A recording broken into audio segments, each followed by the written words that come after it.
للمبتدئين في تعلم اللغة، شوية رولز كده بسيطة في النطق هتحل معظم مشاكل النطق عندكم.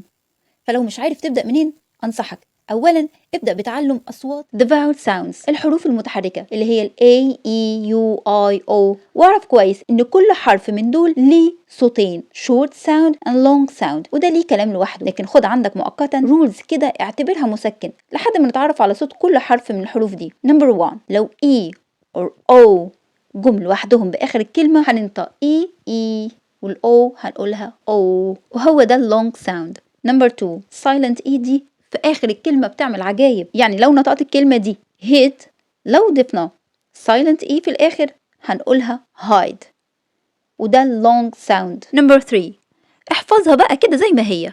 when two vowels coming the first vowel does talking، يعني لما يكون عندي two vowel sounds جايين ورا بعض أول واحد فيهم هو اللي هيتكلم. يعني الكلمات دي هقولها boat soap for. بس خلي بالك English has no rules، ودي بس قواعد بتحكم معظم الكلمات مش كلها. يعني طول الوقت هتلاقي كلمات تخرج بره أي rules انت اتعلمتها وتخيب كل توقعاتك وأي حاجة اتعلمتها.